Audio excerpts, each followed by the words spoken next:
আল্লাহ আয্যা ওয়াজাল্লা সূরাতুল কাহফে যে সূরা আমাদের প্রতি শুক্রবার তিলাওয়াত করার কথা, 4টি ঘটনার কথা উল্লেখ করেছেন এবং তৃতীয় ঘটনা মূসা আলাইহিসসালামকে নিয়ে। এই ঘটনার কথা কোরআনের আর কোথাও উল্লেখ করা হয়নি। এটি তার জীবনের খুবই ব্যতিক্রমী একটি ঘটনা। ভ্রমণটা ছিল একান্ত ব্যক্তিগত।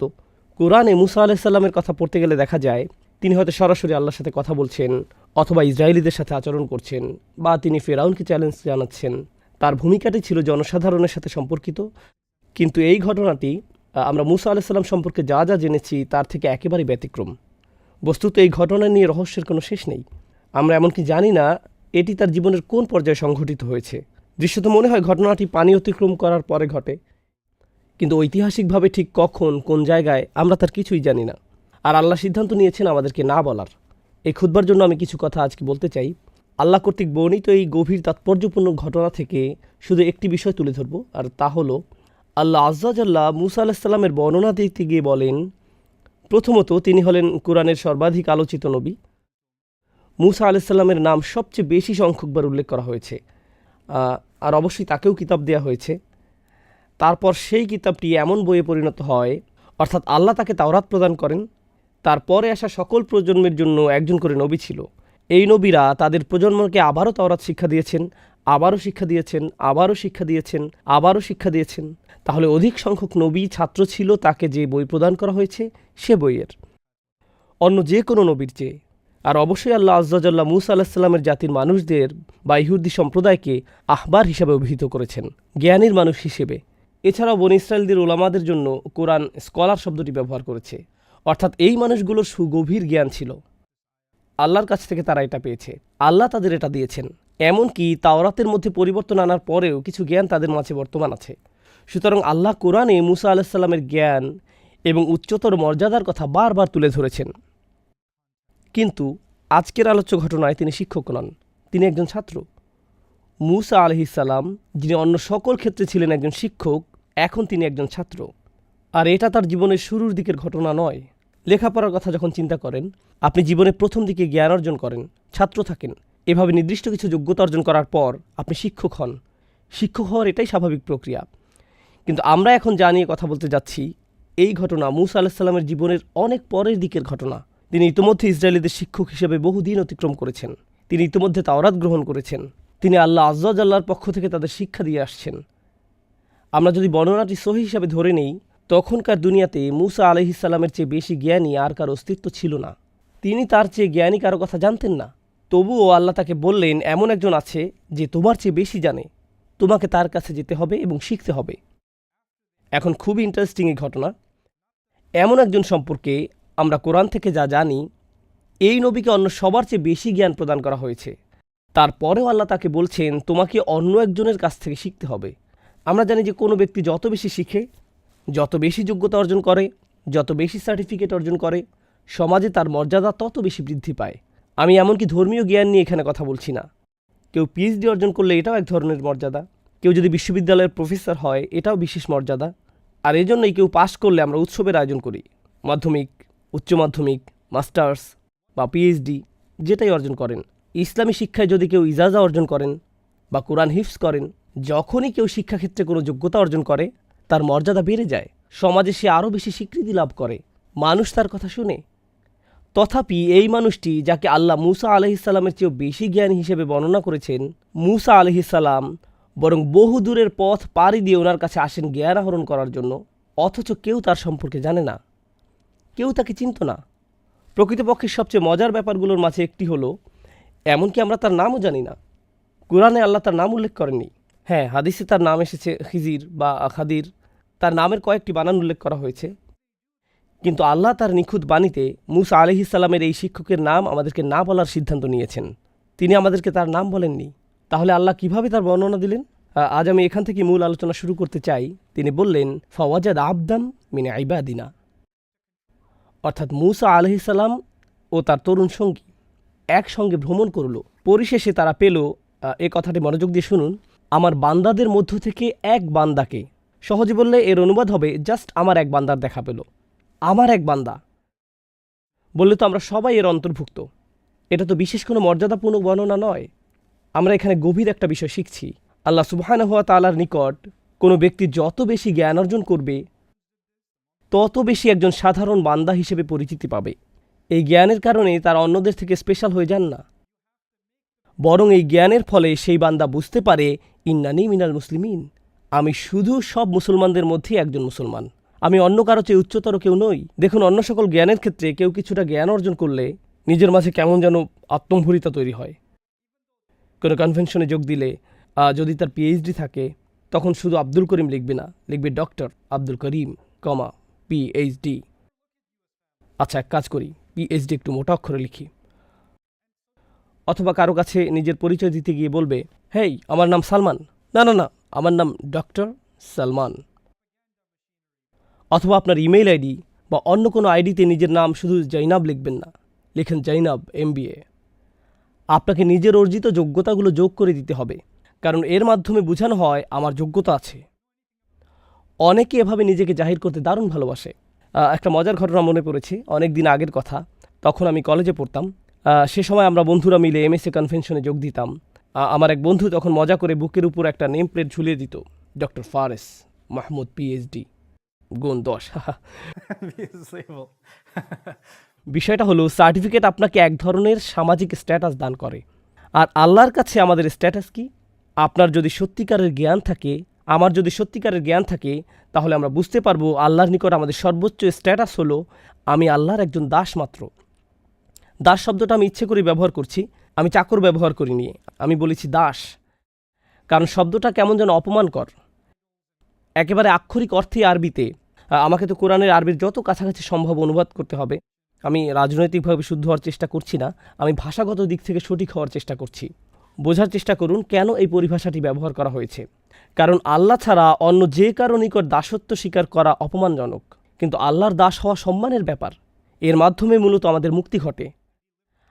আপনার পক্ষে এমন কোনো টাইটেলের কথা, এমন কোনো উপাধির কথা চিন্তা করা সম্ভব নয় যা দাসের চেয়ে নিচু হতে পারে। দাস, পৃথিবীতে মানুষ যত ধরনের চাকরি করে, চাকরিতে যত ধরনের পদ আছে, কেউ যদি দাসত্বের পদ গ্রহণ করে, এর চেয়ে বিনয়ী, এর চেয়ে নিচু আর কোনো পদ হতে পারে না। আর এই ঘটনায় আমরা দেখতে পাচ্ছি এমন একজনকে যার রয়েছে সর্বোচ্চ জ্ঞান, তথাপি সব মিলিয়ে তিনি শুধুই একজন আবদান, একজন দাস। অধিকন্তু এটা আল আবদ ব্যবহার করা হয়নি, এটা এমনকি মুআররাফ বিন নামও নয়। এখানে এমনকি সুনির্দিষ্ট করে দাসটিও বলা হয়নি। এমন বলা হয়নি যে ইনি সেই লোক যার কাছ থেকে তুমি শিখবে, না, যে কোনো একজন দাস। কারণ এখান থেকে আমরা জানতে পারি সত্যিকার অর্থে ইসলাম শিখার অর্থ কি। কেউ যখন সত্যিকার অর্থে আল্লাহর জ্ঞান আহরণ করে, তখন আসলে সে ব্যক্তি আরও বেশি বেশি বেশি সাধারণ মানুষদের অন্তর্ভুক্ত, তাদের উপরে নয়। সে অন্য সবার উপরে নয়, সে আরও বেশি বিনম্র, যত ডিগ্রি তার থাকুক না কেন। জানো আমি কোন ভার্সিটি থেকে পাশ করেছি? জানো আমার কতগুলো ডিগ্রি আছে? তোমার কি এই বিষয়ে ইজাজা আছে? তুমি কি অমুক শায়েখের কাছ থেকে শিখেছ? এর কোনো কিছুই এখন আর গুরুত্ব বহন করে না, এগুলো এখন অনুপস্থিত। প্রায় বছরখানেক আগের একটা চমৎকার অভিজ্ঞতার কথা আমার মনে পড়েছে। আমি আরব উপদ্বীপের দেশ ওমানে ভ্রমণে গিয়েছিলাম। সেখানকার একটি প্রোগ্রামে আমি যোগ দিয়েছিলাম, যা একটি মসজিদে আয়োজন করা হয়েছিল। প্রোগ্রামটি ছিল 7 দিন ব্যাপী। এটা ছিল একটা ইতেকাফ, যাতে আমরা 500 জন উপস্থিত ছিলাম। এটি ছিল শুধু কোরআন নিয়ে গভীর চিন্তাভাবনা বিষয়ক প্রোগ্রাম। এটাই ছিল তার মূল উদ্দেশ্য। এই প্রোগ্রামে যোগ দেওয়ার জন্য কিছু বিস্ময়কর নিয়মকানুন ছিল। তার মাঝে একটি ছিল, কোনো ফোন নেওয়া যাবে না। আস্তাগফিরুল্লাহিল আযীম। প্রোগ্রাম আয়োজকদের কাছে ফোন রেখে আসতে হবে। যদি কোনো ইমার্জেন্সি কল আসে, তাহলে তারা তা হ্যান্ডেল করবে। কিন্তু 7 দিন ধরে আপনি ফোন পাবেন না। আমি জানি না আপনি ফোন ছাড়া এমনকি নিঃশ্বাস নেবেন কীভাবে। তো আমাদের সাথে কোনো ফোন ছিল না। দ্বিতীয় নিয়ম ছিল, আপনি শুধু আপনার নাম উল্লেখ করতে পারবেন এবং কোথা থেকে এসেছেন। এছাড়া নিজের সম্পর্কে আর কিছুই বলতে পারবেন না, কিছুই না। সেখানে ছিলেন হাদিসের স্কলার, কেউ কেউ ছিলেন বিশাল ধনী, কেউ ছিলেন মাশায়েখরা যারা সমগ্র জীবন ধরে শিক্ষা দিয়ে গেছেন, আবার কেউ কেউ ছিলেন শুধু 2টা উটের মালিক, সারা জীবন শুধু এই 2টা উটের দেখাশোনা করে গেছেন। সেখানে আরও ছিলেন ট্যাক্সি ড্রাইভার। কিন্তু আমরা কারো আসল পরিচয় জানতাম না, কেউ জানে না কার পরিচয় কি। সর্বসাকুল্যে আপনি শুধু বলতে পারতেন, ইসমি কাজা ওয়া কাজা আনামিন, শুধু এইটুকুই। আপনি এমনকি বলতেও পারতেন না আপনার বয়স কত, আমি অমুক কাজ করি, অমুক চাকরি করি, না। আবার যখন কোরআন নিয়ে আলোচনা করতে যাবেন, তখন স্কলারদের উদ্ধৃতি দিতে পারবেন না, আরবির ভাষাতাত্ত্বিক বিশ্লেষণ বা এরকম কিছু করতে পারবেন না, কারণ এতে কেউ হয়তো বুঝে যেতে পারে, আচ্ছা উনি তাহলে একজন স্কলার। অতএব আপনি এভাবে কথা বলতে পারবেন না। সব কিছু মৌলিক আলোচনার মধ্যে সীমাবদ্ধ রাখতে হবে। এগুলো ছিল নিয়মকানুনের অন্তর্ভুক্ত। অংশগ্রহণকারীদের অধিকাংশই ছিল স্কলার। অংশগ্রহণকারীদের মধ্যে বড় বড় পণ্ডিত ব্যক্তিরা ছিলেন। অনুষ্ঠানটি ছিল মূলত বিনম্রতার অনুশীলন। 7 দিন ধরে বিনম্রতা শেখার খুবই গভীর একটা অনুশীলন ছিল সেটা। আমরা যেন শুধু আবদাম বিন ইবাদিনা হতে পারি, যেন শুধু একজন দাস হতে পারি। শাহ ওয়ালিউল্লাহ দেহলভী রহমাহুল্লাহ অসাধারণ সুন্দর একটি কথা বলেছেন, এটা আমার মাথায় বদ্ধমূল হয়ে আছে। যুবক বয়সে যখন প্রথম শুনেছিলাম তখন থেকে। যার সত্যিকারের জ্ঞান রয়েছে তিনি তার বর্ণনা দিয়েছেন। তিনি বলেন, একটি গাছে যখন ফল ধরে তখন তার ডালপালাগুলো নুয়ে পড়ে। গাছে ফল ধরলে ডালপালাগুলো নিচের দিকে ঝুঁকে পড়ে। ব্যাপারটা হলো, নিজের ভেতরে যদি সত্যিকারের জ্ঞান ফল ধারণ করে থাকেন, আপনি নম্র হয়ে নুয়ে পড়বেন। নিজেকে আপনার বড় কিছু মনে হবে না। কেউ যদি আপনার জ্ঞান নিয়ে প্রশ্ন তোলে, আপনার সমালোচনা করে, নিজের মাথায় তখন আপনি এভাবে ভাববেন না, আমার সম্পর্কে প্রশ্ন করার তুমি কে, এভাবে আমি চিন্তা করব না। আমরা বরং চিন্তা করব আবদাম বিন ইবাদিনা এর মতো।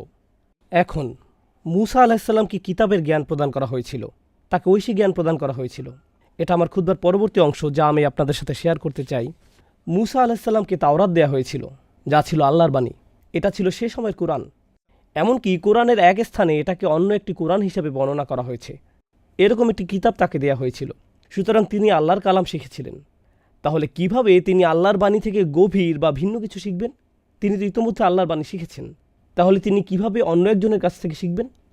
দেখুন, 2 ধরনের জ্ঞান আছে, 2 প্রকারের জ্ঞান আছে। একটা হলো আল্লাহর বাণীর জ্ঞান, আর অপরটি হলো বাস্তবতার জ্ঞান। তাহলে একটা হলো আল্লাহর কালামের জ্ঞান, আর একটা হলো বাস্তবতার জ্ঞান। কেউ যদি গভীর জ্ঞান অর্জন করেন, গভীর উপলব্ধি অর্জন করে আল্লাহর বাণী সম্পর্কে, তার মানে এটা নয় যে উক্ত ব্যক্তি বাস্তবতার জ্ঞান ও সত্যিকার অর্থে গভীর পাণ্ডিত্য অর্জন করে ফেলেছে। এগুলো সম্পূর্ণ আলাদা 2টি বিষয়। যার কাছ থেকে তিনি জ্ঞান আহরণ করতে যাচ্ছেন তাকে অন্য ধরনের জ্ঞান প্রদান করা হয়েছে, বাস্তবতার জ্ঞান। তাকে সে ধরনের জ্ঞান দান করা হয়েছে, কিতাবের জ্ঞান নয়। কিতাবের জ্ঞান দেয়া হয়েছে মূসা আলাইহিসসালামকে, আর এটা গভীর জ্ঞান, সর্বোচ্চ জ্ঞান, কিন্তু এটা হলো ভিন্ন ধরনের জ্ঞান। আরেকটা কারণে আমি বিষয়টার উপর গুরুত্ব দিতে চাই যে কেন আল্লাহ আযজা জাল্লা তার বিনম্রতার কথা প্রথমে উল্লেখ করেছেন এত জোর দিয়ে, এবং এরপর যোগ করেছেন আতাইনাহু রাহমাতাম মিন ইনদিনা ওয়া আল্লামনাহু মিন লাদুন্না ইলমা। এই অংশটি মনোযোগ দিয়ে শুনুন। প্রথমে বলা হলো, সে শুধুই আমার দাসদের মাঝে একজন দাস, এটুকুই, একজন গোলাম মাত্র। দ্বিতীয় ব্যাপার হলো, আল্লাহ বিশেষভাবে তাকে রহমত দান করেছেন। এরপর বললেন, আমার পক্ষ থেকে তাকে বিশেষ জ্ঞান দান করেছিলাম। অর্থাৎ আল্লাহ তাকে এমন জ্ঞান দান করেছেন যে জ্ঞান কেউ তাকে কোনোদিন শেখাতে পারত না। তাকে এমন কিছু বিশেষ জ্ঞান দান করা হয়েছে, বাস্তবতার জ্ঞান। তিনি বাস্তবতাকে এমনভাবে দেখতে পেতেন যেভাবে আমরা কোনোদিন দেখতে সক্ষম হব না। এখন যে ব্যাপারটাতে আমি আপনাদের মনোযোগ আকর্ষণ করতে চাই তা হলো, আল্লাহ আযজা ওয়া জাল্লা প্রথমে তাকে রহমত দান করেছেন। প্রথমে রহমত, পরে জ্ঞান। আতাইনাহু রাহমাতাম মিন ইনদিনা ওয়া আল্লামনাহু মিন লাদুন্না ইলমা। এই ব্যাপারটা কেন গুরুত্বপূর্ণ যে আল্লাহ তাকে রহমত দান করেছেন? বিশেষভাবে আল্লাহ তাকে রহমত দান করেছেন। আরবিতে এটাকে বলা হয় আতফ বায়ান। এমন ধরনের কিছু জ্ঞান আছে, আপনাকে যদি তা দেয়া হয়, আপনার প্রতি এর চেয়ে বড় কোনো রহমত আর হতে পারে না। যদি এগুলো জানা থাকে, আপনার জীবন অনেক সহজ হয়ে যাবে। যদি এগুলো জানা থাকে, সুখী হয়ে যাবেন। যদি এগুলো জানেন, আপনার সমস্যা দূর হয়ে যাবে। এর চেয়ে বড় রহমত আর কী হতে পারে যে আপনার অন্তর আর অশান্ত হবে না, আপনি আর উদ্বিগ্ন হবেন না, আপনি আর দুঃখিত হবেন না, আপনি আর কখনো বিরক্ত হবেন না।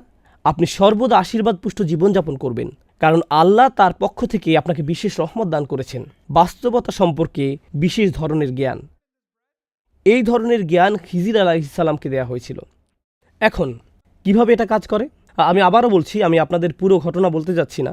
বাসায় গিয়ে যখন সূরার অনুবাদ পড়বেন বা তাফসীর পড়বেন, তখন এই ব্যাপারগুলো নিয়ে চিন্তাভাবনা করুন। আল্লাহ আযজা জাল্লা আমাদেরকে মূসা আলাইহিস সালামের সাথে সেই ভ্রমণে নিয়ে যাচ্ছেন। মূসা আলাইহিস সালাম তার সাক্ষাৎ পেয়ে তাকে বললেন, আলা আন তুআল্লিমানি মিম্মা উল্লিমতা রুশদা, আমি কি আপনাকে অনুসরণ করতে পারি? এর ফলে আপনাকে যে বিষয়গুলো শেখানো হয়েছে তার থেকে কিছু বিষয় আমাকে শেখাতে পারবেন? তখন শুরুতেই তিনি মূসা আলাইহিস সালামকে বললেন, এর জন্য আগে আপনাকে কিছু শর্ত পূরণ করতে হবে। যেমন ভার্সিটিতে ভর্তি হতে হলে আমাদেরকে আগে কিছু শর্ত পূরণ করতে হয়। আমাকে অনুসরণ করার জন্য যে যোগ্যতা দরকার তা হলো সবর। আপনার সেটা নেই। ইন্নাকা লান তাসতাতিআ মাইয়া সবরা, আপনি কিছুতেই আমার সাথে ধৈর্য ধারণ করতে পারবেন না। আপনার পক্ষে নিজেকে থামিয়ে রাখা সম্ভব হবে না। আপনি সংযম ধরে রাখতে পারবেন না। এই ব্যাপারটা একটু বেশি কঠিন। কি? মূসা আলাইহিস সালাম নিজেকে হ্যান্ডেল করতে পারবেন না? তিনি ফিরআউনকে হ্যান্ডেল করতে পেরেছিলেন, তিনি পানি অতিক্রম করা হ্যান্ডেল করতে পেরেছিলেন, তিনি বনি ইসরায়েলের মতো বেয়ারা জাতিকে পরিচালিত করতে পেরেছিলেন, তিনি ইতিমধ্যে অনেক কিছু হ্যান্ডেল করেছেন। যে মানুষেরা তাকে হত্যা করতে চেয়েছিল তিনি তাদেরকে হ্যান্ডেল করেছেন। আর খিজির আলাইসাল্লাম বলছেন, আপনি আমার সাথে ধৈর্য রাখতে পারবেন না? ইনি হলেন সেই মুসা আলাইহিসসালাম যিনি ইসরায়েলিদেরকে বলেছিলেন ধৈর্য ধারণ করতে। তিনি তাদের বলেছিলেন যখন ফেরাউনের বাহিনী তাদের ধাওয়া করেছিল, কাল্লা ইন্না মাইয়া রব্বি সায়াহদিনী, না না, কোনো সমস্যা নেই, আমার রব আমার সাথে আছেন। ইনি হলেন ইসলামের হিরো, সবচেয়ে বেশি গুরুত্ব দেয়া নবীদের মাঝে অন্যতম। আর এই লোকটি মুসা আলাইসাল্লামকে বলছেন, আপনার যথেষ্ট সবর নেই, আপনি এটা হ্যান্ডেল করতে পারবেন না। সুবহানাল্লাহ! শুধু একবার চিন্তা করে দেখুন, কাকে এই কথা বলা হচ্ছে? এই কথা মুসা আলাইহিসসালামকে বলা হচ্ছে। যাই হোক, মুসা আলাইহিসসালামকে যখন এই কথা বলা হলো, তিনি বিনম্রতার সাথে বললেন, সাতাজিদুনি ইনশাআল্লাহু সাবিরা। তিনি এভাবে বলেননি, এক্সকিউজ মি, আপনি আমাকে সবর শেখাতে এসেছেন? শুনেন তাহলে আমার কত ধরনের সবরের অভিজ্ঞতা আছে। না না না, ইনশাআল্লাহ, যদি আল্লাহ ইচ্ছা করেন আপনি দেখবেন আমার সবর আছে। যদি আল্লাহ ইচ্ছা করেন। তিনি এমনকি নিজের সম্পর্কে গ্যারান্টিও দেননি। দেখুন, হ্যাঁ, আমি আগে ধৈর্য ধরেছি অনেকবার, কিন্তু তার মানে এটা নয় যে আমি সব সময় ধৈর্য ধরতে পারবো। যদি আল্লাহ ইচ্ছা করেন, আমি আশা করছি আপনি আমাকে ধৈর্যশীল পাবেন। সাতাজিদুনি ইনশাআল্লাহু সাবিরা।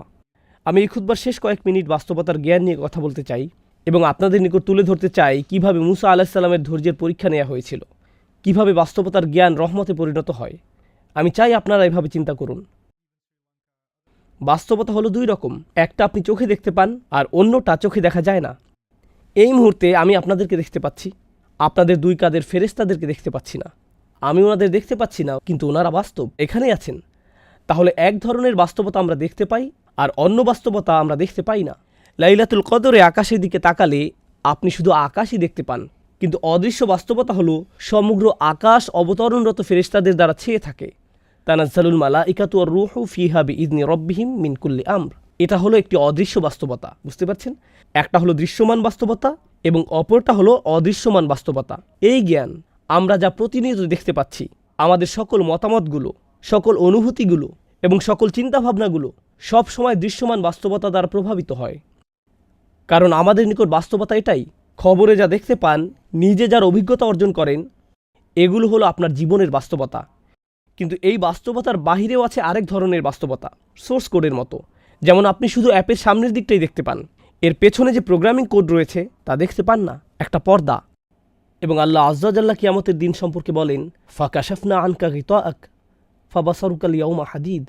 তোমার সামনে যে পর্দা ছিল তা আমি সরিয়ে দিয়েছি, তোমার দৃষ্টি আজ খুব তীক্ষ্ণ, তুমি খুব পরিষ্কারভাবে সব দেখতে পাচ্ছ।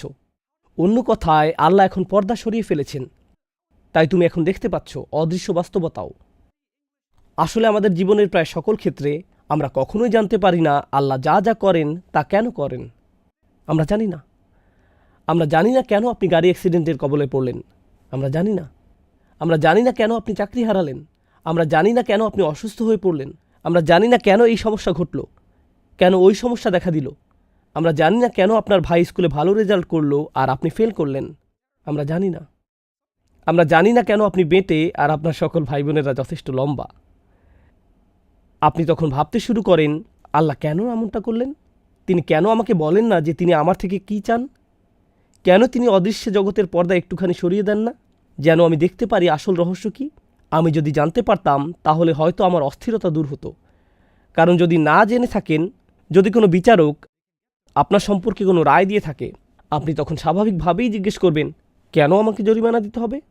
বিচারক উত্তরে বললেন, সেটা অদৃশ্য জগতের জ্ঞান, আমি আপনাকে তা বলতে যাচ্ছি না। কোনো বিচারক যখন আপনার সম্পর্কে কোনো রায় দিয়ে থাকে আর আপনি জানেন না কেন এই রায়, আপনি তখন অশান্ত হয়ে ওঠেন। আমি এটা মেনে নিতে পারি না, আমি এটার ব্যাখ্যা চাই। আপনি তো ওর ব্যাখ্যা আমার কাছ থেকে গোপন রাখতে পারেন না।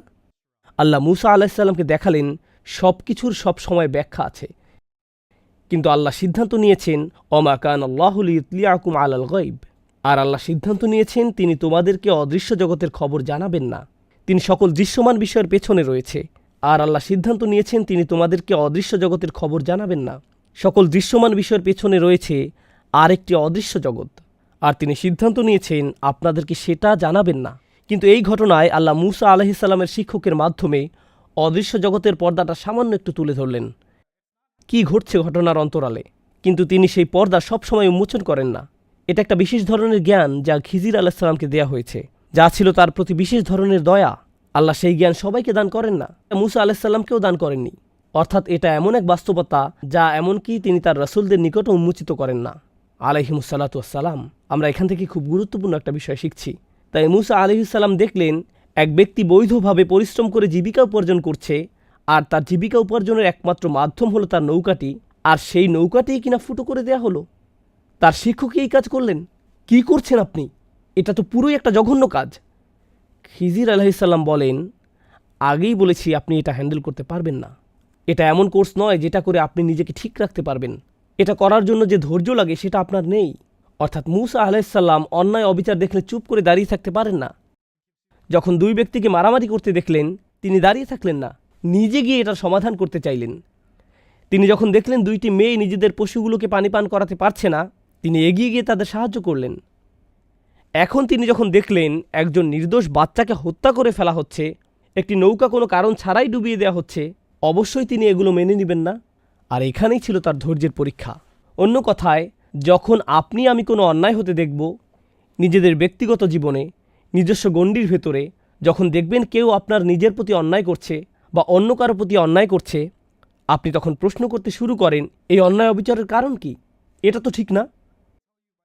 ব্যাপারটা আপনাকে ক্ষুব্ধ করে তোলে, নিজের ভেতরে খুব অশান্তি অনুভব করেন।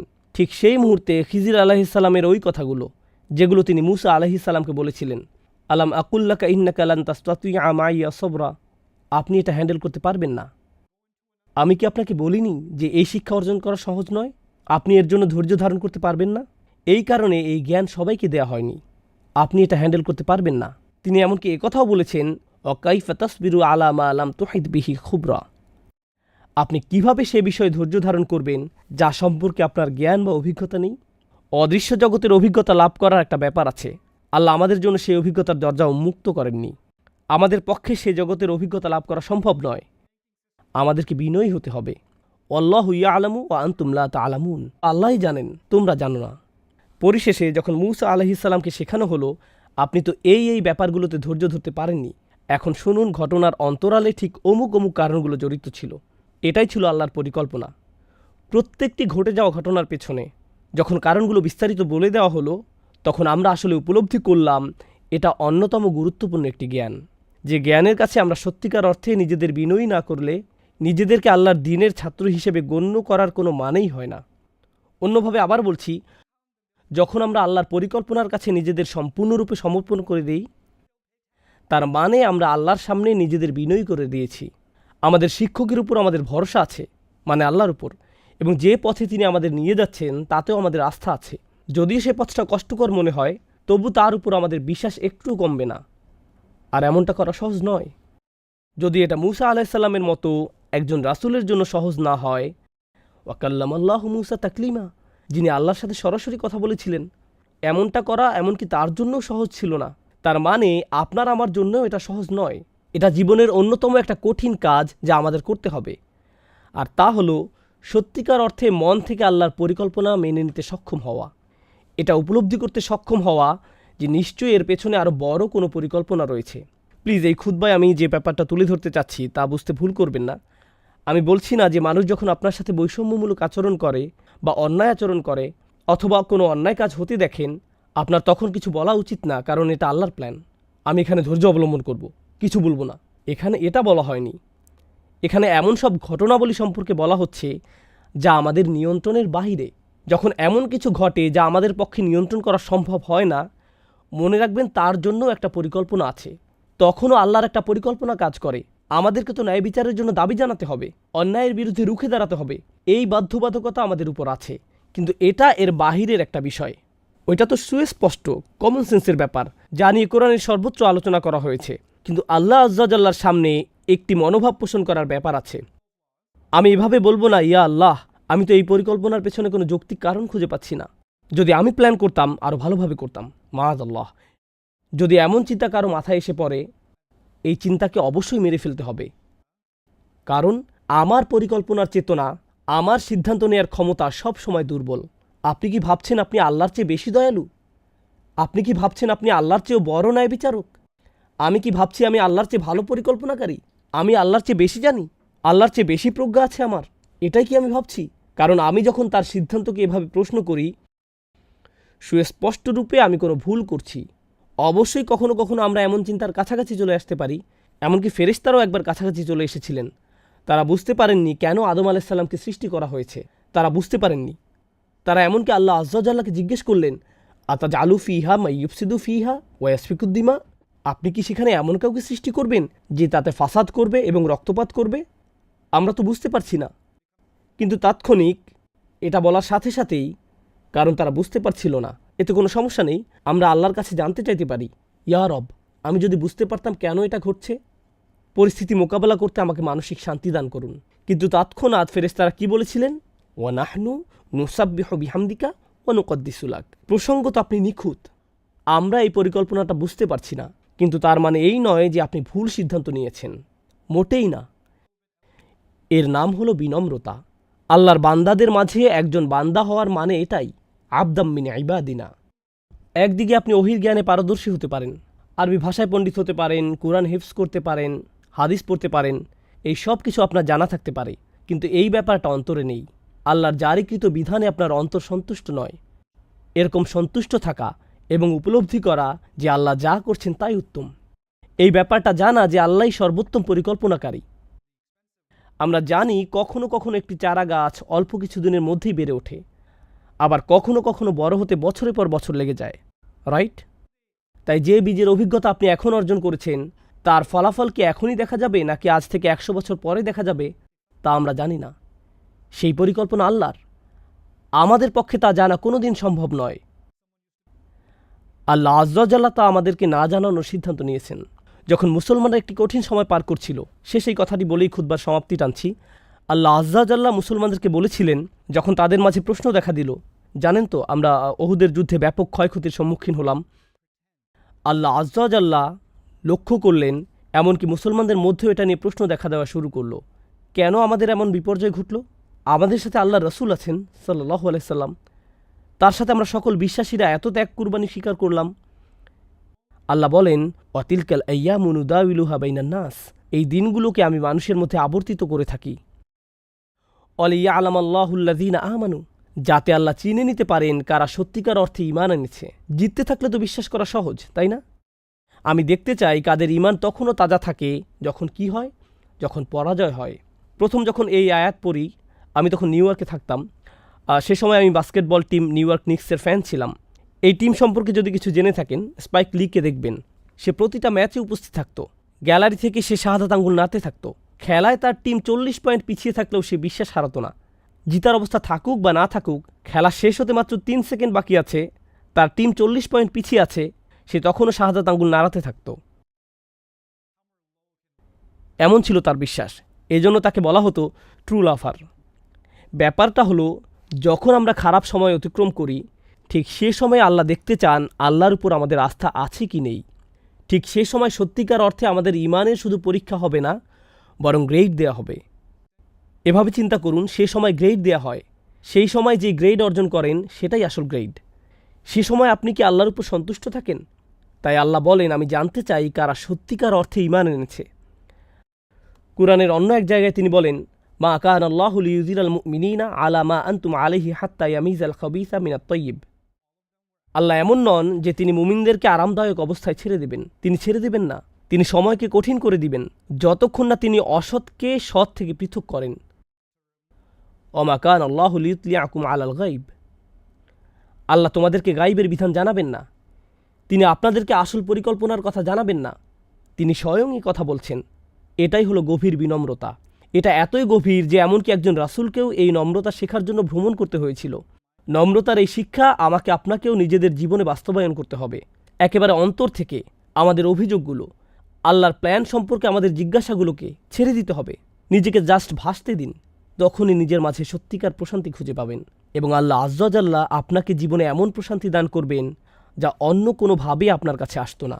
আল্লাহ আজ্জা জাল্লাহ আমাদেরকে তাদের অন্তর্ভুক্ত করুন, রাদিয়াল্লাহু আনহুম ওয়া রাদু আনহু। আল্লাহ যাদের উপর সন্তুষ্ট এবং যারা নিজেরাও আল্লাহর উপর সন্তুষ্ট, আল্লাহ আমাদেরকে তার উপর সন্তুষ্ট করে দিন এবং তিনিও যেন আমাদের উপর সন্তুষ্ট হয়ে যান। আল্লাহ আজ্জা জাল্লাহ আমাদের কষ্টগুলোকে সহনীয় করে দিন। আল্লাহ আজ্জা জাল্লাহ আমাদের কোনো পরীক্ষাকে যেন আমাদের উপর ঈমান হারানোর কারণে পরিণত না করেন। বারাকাল্লাহু লি ওয়া লাকুম ফিল কুরআনিল হাকিম ওয়া নাফা'নি ওয়া ইয়্যাকুম বিল আয়াতি ওয়া যিকরিল হাকিম।